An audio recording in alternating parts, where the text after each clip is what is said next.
what took place. See, Eden was just more than just a garden because the man was created outside of the garden, but then he was placed in the garden. But why was he placed in the garden? Because remember, he was given dominion. What it does is it whispers, you can't do anything. The herbs. So you have to learn what? Discipline and obedience. And that's what God gave. Sacrifice, and it may have the short term. What? 1, 2, 3 months? Exchange your life for his so he could be free. Do you think he'd be willing to sacrifice your life so Mangione could be free? Again, this is the Longmont Potion Castle podcast, Dr. Julian. Thank you.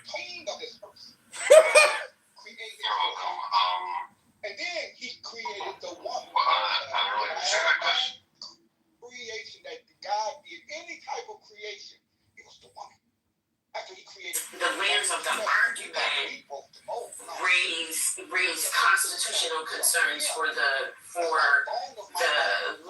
reasons why a lot of people use it. Beyond thought, how shall we understand the words of Elijah? No thoughts can grasp you. The 5 kinds of Sefer. He had created her for him and him for her. Then you go into chapter 3. One of the animals that he named, the serpent, was so cunning and more intelligent than any other beast of the field. And what took place? And she wasn't worried about that serpent. She wasn't fearful of that serpent. They held a conversation, and Adam was right there too. Adam knew. All right, that's Tom, Doc. That's Tom. But that's Tom. I'll be giving y'all extra 15 minutes. I put it on 145, but I'll give y'all extra 15. So basically, I'll give you brothers 2 minutes. I'll give you brothers 2 minutes, bitch. But hold on, Emmanuel. Hold on. It's on Dodge, and then it's on Emmanuel, and then it's on me to final it up. But go ahead. Okay, cool. I like this. Close the room after that. Don't close the room, bitch. Oh, I'm not gonna close the room at all, brother. I'm not gonna do that. Okay, so I just want to give you a compression, meaning that if we get a minute and a half or 2 minutes, I just want to give you the most high value information transfer that I can give you in my 2 minutes. So I'm going to read to you from a book. This book is called The Book of Tokens, Tarot Meditations by Paul Foster Case. This is page 124. It's called Comment on Mem, M-E-M, pronounced my-yim. Transcribed as M, the number 40, meaning water, the stable intelligence. The letter name Mem, M-I-M, means water. In the Book of Formation, the element of water is assigned to this letter, and Kabbalists say Mem is mute like water. The letter name M-I-M adds to 90, which is the value of Daumam, D-V-M-M-M, still silent dumb. The meditation opens with an explicit statement of the Kabbalistic doctrine that the life power's self-reflection is the cause of all manifestation. The 23rd path of wisdom assigned to the letter Mem is called the stable intelligence. This section of the paragraph develops the ideas behind that designation. Kabbalists say that the stable intelligence is the source of consistency in all the Sephiroth.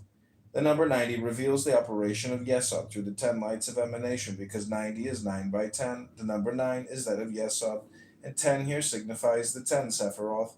Yesod means foundation or basis. Kabbalists assign to the Sephirah the reproductive organs of the cosmic man. Yesod is thus regarded as the focus of the self-perpetuating potencies of the life power. The esoterically water is the seed principle out of which all forms are developed. To commemorate this fourfold manifestation of life, the divine names in many languages are four-lettered. This is particularly true in Hebrew, and of the divine names in that language, the most important is the Tetragrammaton, IHVH. Each letter of this name represents one of the 4 aspects of life called elements. I stand for fire, the first H for water, the V for air, and the second H for earth. Since the numeral value of the character Mem is 40, it represents 4 by 10, and this is an arithmetical symbol of what the text calls the fourfold elemental division of my nature, working through the 10 Sephiroth. The Great Mother Ima is also the Great Sea, which is the root of all the waters. The sea is Binah, the bringer forth and nourisher. Here is the advice. Is that time? There you go. That's my contribution. Yeah, because I know after this,